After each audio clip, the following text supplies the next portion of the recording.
Hey everybody, welcome back to the Outcomes Rocket. Saul Marquez here on this series that we're doing with Mainstay Medical on their Reactivate therapy. Today, I have the privilege of hosting Grant Archard on the podcast. Grant joined the Australian Army in 2001, part of the Royal Australian Corps Transport. He was posted to A Field Battery, and in 2005 had a military parachuting accident and fractured his T4, 5, and 6 vertebrae. He was medically discharged from the Army in 2013 due to back injuries and shoulder injuries and chronic pain, and really experiencing a lot of the tough stuff from the military. And he received the Reactivate stimulator, and he's here to tell his story. So really, Grant, welcome to the podcast. It's such a pleasure to have you here. Cheers. Thanks for having me. Of course. Now, I'm not as good at telling the story as you are, Grant. So what did I miss in your intro? Tell us what you want us to know, what you want the listeners to know about you. Yeah, no, that was a quick rundown. So I joined the Army in 2001, did my basic training and posted to A Field Battery. It's a artillery unit, Holsworthy. I was in transport at the time, but being an airborne unit, everyone is encouraged to obviously do the parachute training course and that. So I'd done a number of jumps up to that point when I had my parachute accident. So we were jumping in just as a normal training exercise into the Singleton training area that's nearby. Someone got tangled in my parachute and we descended essentially under one reserve parachute. I don't remember a whole lot of it. I was conscious throughout the whole lot. So a normal descent from 1,000 feet is about 50 seconds, and they said we hit the ground in about 12 seconds. So it was over pretty quickly. When I hit the ground, I remember thinking I was going to die, not because I was injured or anything, because I was winded and just couldn't breathe, like I said. So I said, it's funny, like at that point, I was just struggling for breath and that. So yeah. I don't remember landing as such. I just remember hitting the ground and being winded. Put in a military ambulance and then taken to hospital. Had CT scans and x-rays and found out I had a fractured T4, 5, and 6. The specialist I seen after that explained the way the fractures were wedge fractures, and he said probably likely landing flat on your back, and it curves your spine up when you hit. So that sort of explains how the fractures occurred. So I was in hospital for probably 3 weeks maybe at the military hospital at Holsworthy.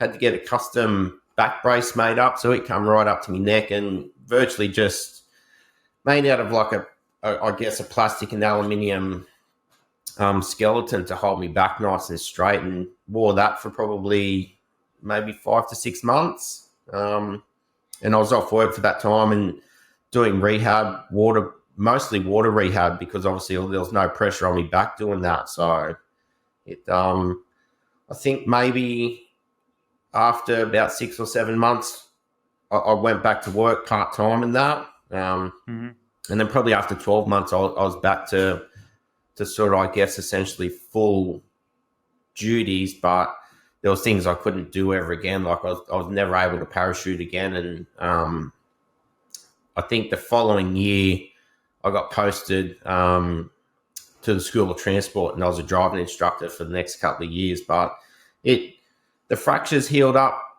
well, and they ache every now and again, I guess. But it was just my lower back that turned horrible after that. Like it caused a lot of lower back problems and problems with my discs in my lower back, and I guess from there on, that's where all my problem was, in my lower back. I've seen a lot of specialists over the time, like sports doctors and physios and occupational therapists and osteos, chiros, and it essentially from that day on, I never had a pain-free day. So did it start right away, or at what point did the back pain, the lower back pain, start? No, I'd say probably maybe like 18 months after the accident. Like certainly the first 12 months, 18 months was up around where the fractures and that were. Like they took a while for the pain to go away up there. And I think from what a lot of specialists explained to me, that they said 90% of the strength in your back comes out of your muscles. So being that I was in that back brace for 6 months, it sort of just wrecked me lower back and I got back to a level of fitness. I said, but I think it's just like anything. When you've had an injury, it never 100% goes back to what it was. So that became a struggle. And then I think the more I started to learn about pain and that, and it took a long time, to work out how it occurred in your body and that. And I think at that point there was a lack of understanding with me about how mental health and pain went together, because the pain drove the mental health and the mental health drove the pain. So getting on top of that. So I was diagnosed with depression and then later on PTSD. And then I got medicated for that. And I did a few inpatient stays in a mental health clinic and that. And that was fantastic. Like that for me, for everyday people would be a benefit, not just for people with mental health problems. I said the things I learned in there and how to manage my life and pain and not focus on pain was a big thing. But and then down the track, I started seeing pain specialists on my back because it got to a point where I wasn't handling it. It was starting to drive my life, not me be the focus. So I did pain management courses and they were really good. They were sort of just not inpatient ones, but I'd just go in for the day and you'd see physios and doctors and specialists and do a lot of PowerPoint presentations on how to manage pain. And a big thing that I took out of those was managing my work and rest ratio. So before I would just go out and do something and get it done. And I said, after that, I knew I'd be able to work for maybe half an hour and then I'd need to rest for an hour type thing. And then over the years, I sort of managed to work out how much I could do and how much I could rest, but I was always in pain. So the pain never went away. Then probably it would have been maybe around 2017, started seeing pain specialists in Newcastle near where we're living and had radiofrequency injections where they, I guess essentially is the best I can describe, is where they burn the nerve endings off to try and stop the pain and that. So that worked really well for a period of about 6 months. And then it gave me probably maybe 30% relief in pain, which for me was a massive improvement. I could do stuff. I could drive and not want to lay down afterwards. I could do stuff around the house. I could mow the lawn and not want to lay down.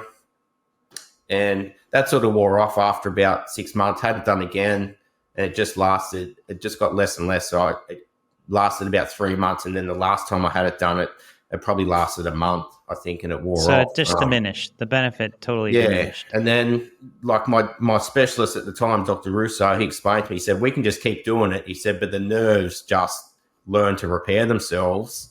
And it gets less and less. He said, you'll end up in here every week just getting an injection that doesn't work. So it's not sustainable. At that time, he explained to me there was a few different options then to look at. There was the spinal stimulator one, where the cord sort of went up the spinal cord, but they sort of just blocked the pain signal coming down, and it never felt like a viable option for me. Because I was too, I guess, worried about surgery near my spinal cord and that. I was never a big fan of that. And and the other option was the reactivate implant, which then was just a couple of electrodes into the muscles in the lower back. And once it was explained to me that it then worked on repairing the muscle, not just masking the pain, and because the surgery wasn't obviously as invasive, so it felt like a better option for me. So it worked on fixing the problem, not masking the problem. So yeah. That's awesome. And so it was a relief, right? You sort of went from not knowing the answers to having some temporary relief to back to the same place. And then you decided to go for it. Tell me how it was afterwards. Yeah, it was good. So the surgery itself was only in hospital for one night. So it was, you sort of come out pretty sore for the first week. But then I think it's maybe a week or 2 weeks, once the swelling, everything settles down, go back in and see one of the technicians from Mainstay, and they then go through and program the reactivate implant. And that's really done at a personalized level to you, because obviously everyone's lower back's different. So you sort of lay on the bed and they run the program. Starts out very, very low where you can barely feel it in your lower back. You feel like a little tingle on that, and then they sort of just adjust it up, and trying to get both the left and right side of the back contracting at the same rate and that sort of thing. And got that adjusted up and started using it. It was probably maybe 6 months. I started noticing a difference. I guess you could pinpoint at that point. I'm like, I can feel somewhat less pain, but the big thing was I was noticing I was being able to do a lot more. So although the pain was starting to come off a bit, I was more functional. I was able to drive and notice when I got home, I could continue on doing something. I could go and mow the lawn, or I wasn't worried about wanting to lay down afterwards. So, and then probably 6 to 12 months, I noticed an even bigger difference. Like, I think my pain has dropped maybe 20%, I guess, which for me is, I'm really happy with. Like, I'm under no illusion that I'm ever going to be pain-free. Sure. That's just something I know I've got to live with. So, but yeah, probably that 6 to 12 months is where I noticed a massive difference in my functionality. Like, I guess it's hard to put a number on, but I like my functionality increased like 100%. I reckon That's insane. Whereas before I could take the kids to school and it's a half an hour drive, I'd get home and just want to lay down for an hour or so. I'd drop the kids off, get back, and I was able to do stuff around the house. So, and then I guess the flow-on effect from that was going into Ironman and starting to train for that. Like, I hadn't exercised in probably 10 years, and I had to start right at the bottom again. Like, I guess learning to run again. That's a huge jump. Like the Ironman now. So can you remember that moment that sort of sparked the confidence in you to make a play at the Ironman? Yeah, so that was prior to me implant. So I got a good mate, and he'd done 12 of them. And my wife and I had sort of talked about going up to see him and watching race and that. And we're sitting out the front one day, and I was having a conversation with my wife, and I said, I'm going to do an Ironman. And she goes, yeah. She goes, no, you won't. She looks at you like, yeah, so right. Naturally, at that point, as soon as she said, no, I'm not going to, I did You're it. Like, so I'm doing it. It was more that I have to do it now because you said I won't. So that's awesome.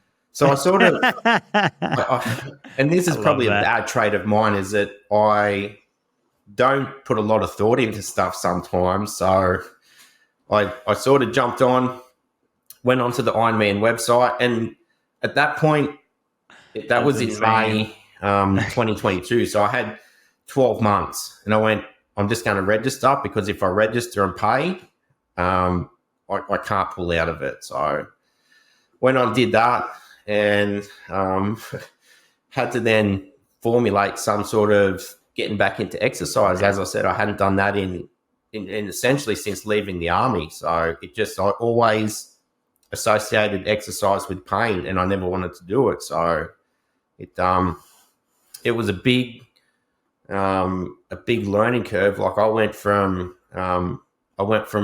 running maybe 1 or 2 kilometers at the start, where I'd have to run for a couple of 100 meters and walk, and then run and walk, and then I just built on that each week. I'd run a little more distance and try and increase my pace, and built up to the point where I was able to run sort of 10, 20, and eventually in training, I run out to the distance of a marathon, so 42K. So crazy, man.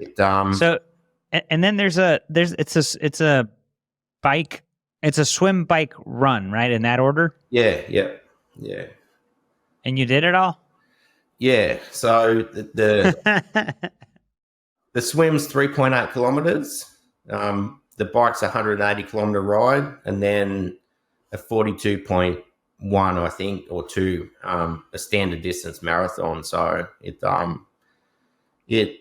was I guess a lot of work, because I was coming from nothing at the start.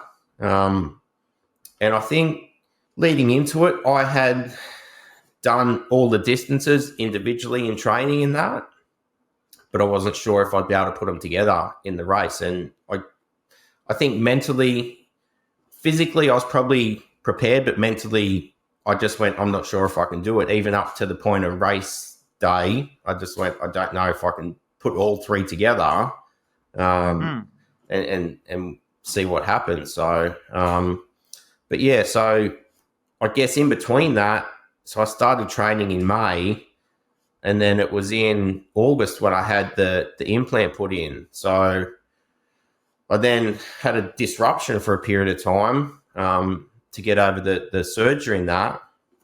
So I had, I don't know, it was probably maybe, I guess, 3 or 4 weeks, I guess, training was interrupted to recover from surgery, and then the switching on of reactivate. But then I noticed at that point I was able to do, again, as we got through the sort of 3-6 month mark after the implant, I was able to do more training and be less affected afterwards. So it the same as then just my normal everyday activities, I was able to do more and more without having to rest so long. So it so then May come around, and it probably come around a bit quicker than I was hoping. But yeah, so did that in Port Macquarie, and did it in 12 hours, I think 40 minutes for me first one. So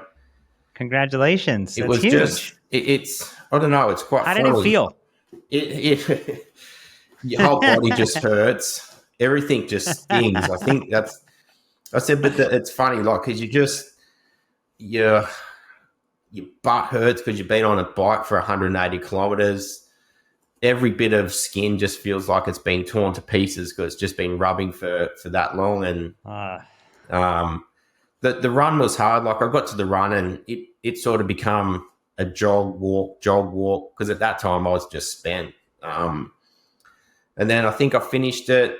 So I probably started at maybe around 7 o'clock. About 8 o'clock in the morning. And I think I finished a bit after 8:30 at night. So you get to the point and you're running in the dark. The course is lit in that. I said, but there's points where it's just the dark and it's lonely. And that's one of my good mates. He said it becomes more of a mental battle than a physical battle at that point. He said, because you're running in the dark on your own, and you can hear in the background other people finishing and stuff. Yeah. It's like, I've got another lap to go on me run or something. So, but it's, you get to the, I guess what they call the finish chute. It's just a big red carpet and lined with hundreds of people around you, and somehow you just get yourself across the line. It's funny, like at that point, as tight as you are for, I guess, exercising for 12 and a half hours, all I wanted to do was have a shower and go to bed because I was just tired. I said, Yeah. because you're up from probably 4:00 in the morning, the day starts by the time you get up and get prepared. I said, all I want to do was just go to sleep because I was tired. So I had a shower and I think I laid down and that was it. It was just, I was out for probably the next 12 hours till the next day. So. And how did the conversation go with your wife? It was good. So I had a lot of family and that there, and I'm sure your kids were proud too, right? Yeah, they were good. I think because it's such a big day for them, like they got to see me and they were sort of just ready for bed then. Yeah. But it was funny. Our youngest fella, he said, "You might not be a first across the line, Dad." He goes, "But you might be the first one in an ambulance." So thanks for the support, buddy. So thanks, buddy. Yeah, no, it was really good, and having family there, and when you cross the line and that, I think it just gets you across that line because you get to the end point and you're buggered. Like it just, you don't want to move, your legs don't want to move. Yeah, but you come across the finish line and they wrap a towel around you and put a medal over you. And I said, all of a sudden you've just got this energy to sort of keep going there. Like, so yeah. That's awesome, man. Well, congratulations on that. And wow. So kudos to you. You know, and there's a lot of people out there, Grant, that are still struggling with a lot of the pain. They haven't even gotten that 20, 30, 40% relief. What message would you give to them? I think the biggest thing is to not give up on pain.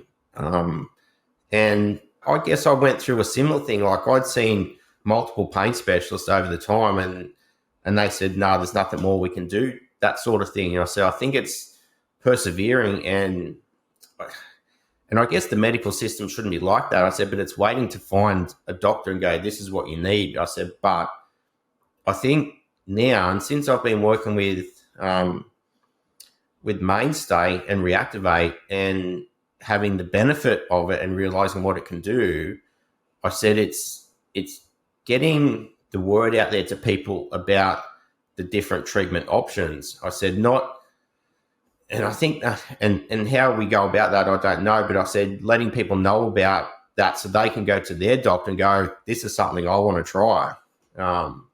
I said, so informing people about what's out there so they can go to their specialist and say, no, I want to try A, B, or C because I saw this person do it or this person told me I can do this type thing. So it may take a long time. And I said that I think that's the hard thing is finding that balance between your pain but also the mental health part. I said, because the mental health part is sometimes just as big as the pain part. I said, because it, for me, for a long time was the driver of my pain and not wanting to exercise because I went mentally, no, because if I exercise, my back's going to hurt. I don't want to do it. So certainly getting out there, getting help for the mental side of it, then it's a massive improvement to then help with the physical pain as well. Totally. It's a mental game as big as it is a physical game. Yeah. And finding the right options is key. And kudos to you, Grant. I mean, you know, you sought out that help, you know, that mental health help. You lucked out with a good physician that had some good options for you. You went for it, and you know, I mean, this is a transformation in my eyes, like what you've done. Yeah, like I've had a bunch of conversations with other people. I think certainly my wife, and the biggest thing I keep going is that I just see myself as an average person. I say I don't like the limelight as such. A lot of the media stuff I've done since having the implant and that, I said, it's been a big learning curve for me. I said, but it got to a point where I went, I can use this platform to help inform other people. I said, totally. I think that's a big thing. Like the Ironman's a big thing, but I think it's achievable by anyone. with just a bit of work. And I said, that's all it takes. And I said, but that little bit of work just needs to kick off from getting help from someone, whether it be mental health help or the physical help, to start someone's journey. I said, so it's achievable by almost anyone, I think. And I think it just needs to start with a conversation, whether that's with your partner or your GP or someone. I said, because it just, once that happens, then the options are out there to go and look for them, to find someone that's going to fit your needs for your healthcare, to get you where you need to be. Yeah, Grant, for sure. Well, we appreciate you sharing your story, and certainly inspiring our listeners to really not stop, and to get after it. And there's options out there for you if you do have pain. So check out the show notes. We're going to leave some links to options for you if you're dealing with it, or if you have patients dealing with back pain. There's certainly hope for them. Grant is a testament of that. So Grant, can't thank you enough for joining us today. This has been a true pleasure, and we're looking forward to staying in touch with you. Cheers. Appreciate the opportunity to get the message out there to people that there's hope and opportunity for them. Well, hey, you're the best message there is, my friend. So appreciate you jumping on. Cheers. Thanks very much. Thank you.